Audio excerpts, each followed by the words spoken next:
No games of hoops on I don't even know what day it is. We are in a war, but it was some night where there were no games of hoops. We have not recapped for a couple of days due to a war, but we are back now to preview game 5 of the finals. Let's get into it all. My name is Shlomo Stark, My name is Levi Jacob. and this is the daily basketball recap in 15 minutes or less. Levy, let's just try to talk basketball. Let's get into it. Let's get Let's jump into right it. into it. I agree. Okay. So we did not recap game 4. So let's try to recap game 4 in 2 minutes or less. All right. I'm going Yep, to take 1 minute and then I'm going to give you 1 minute and I'm going to count you because I think I have faith in myself to be 1 minute, but you like to talk more than me. that's So fair. I'm gonna cut you off at a minute. I'm actually gonna be a lot less than a minute. My summary of this game was as follows of game 4. The Pacers outplayed the Thunder for the majority of the game. Uh, the Thunder defense was incredible. The Pacers blew it though, and they really, really, really should have had that game. And I think that game, I think I'm quoting Zach Lowe, that game was the NBA Finals. The winner of that game would win the NBA Finals. If the Pacers had won, I don't think the Thunder would win 3 in a row.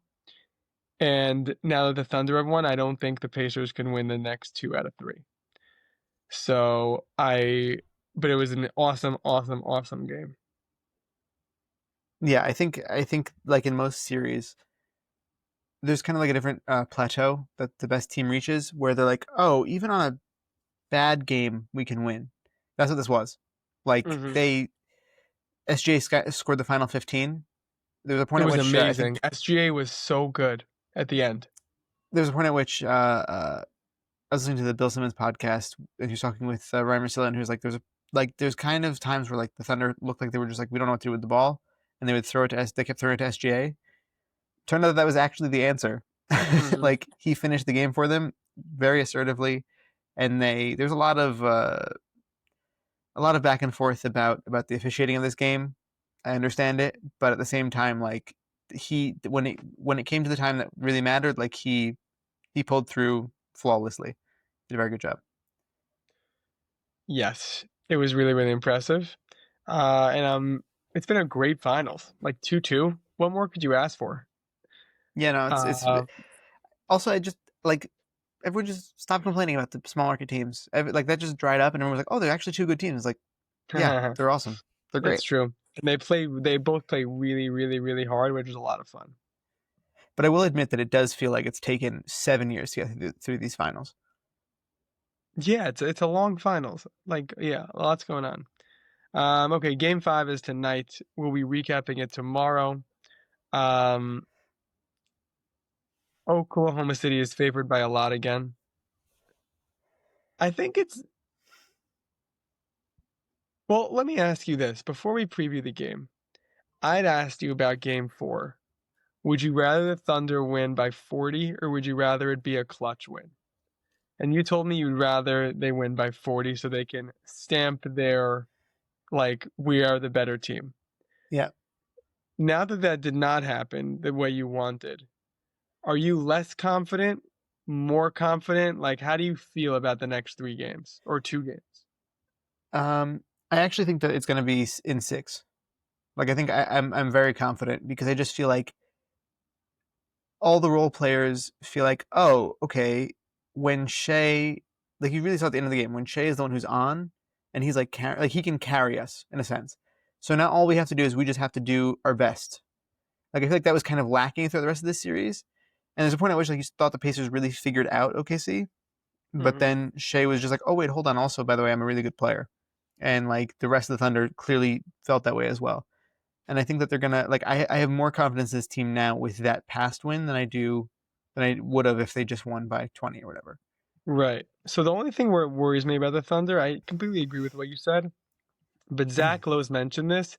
The Pacers have now proven themselves as an excellent defensive team, and basically, it's Shea, it's Jalen Williams, it's Chet sometimes, and Caruso sometimes.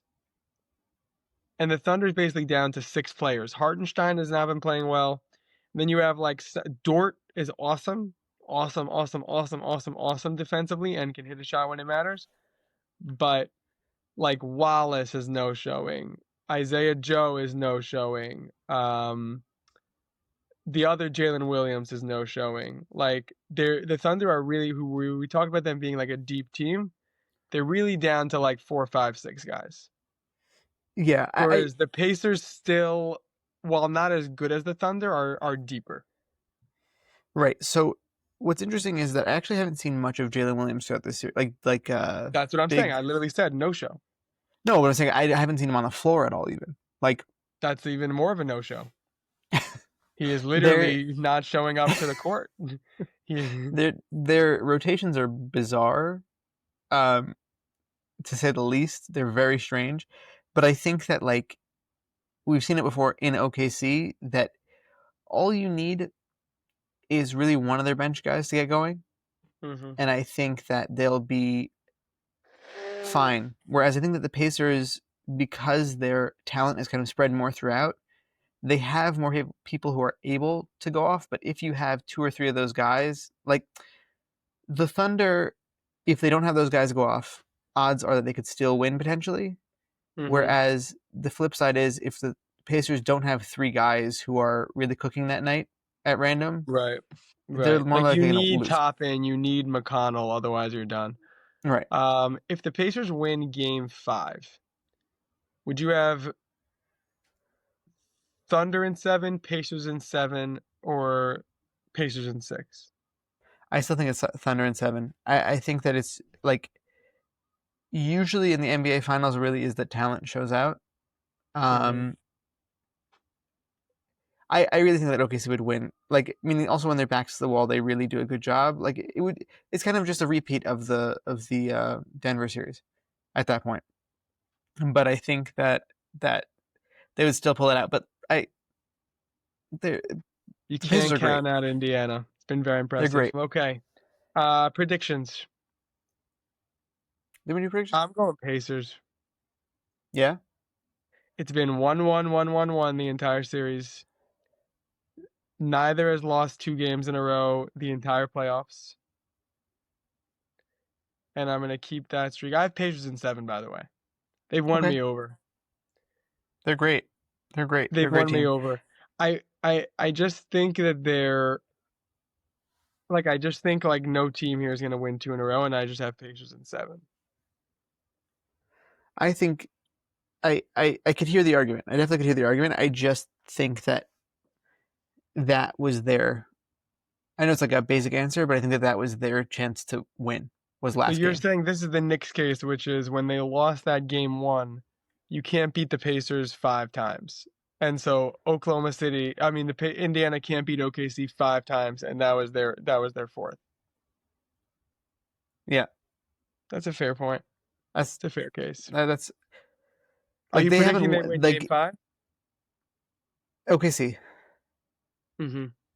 I think that this is. I think in game, like, this is a 6-game series. Like I said, I think that they, as much as like it looked like the Pacers figured them out. Are you predicting a clutch win or a blowout? I think that this one will be the one that's close. Like, I think this one's going to be a clutch win, and I think that. And then they blow them out in Indiana. I think so.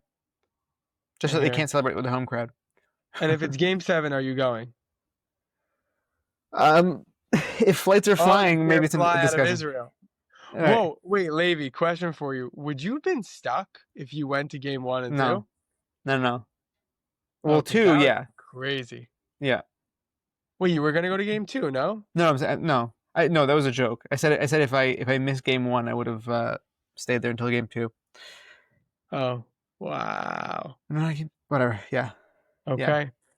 All right, that was the Daily Basketball Recap in 15 minutes or less. I want to thank you, Levi, for co-hosting, for producing the audio. That's it for today. And I want to thank you, Max, for producing the video. And I want to thank you for listening.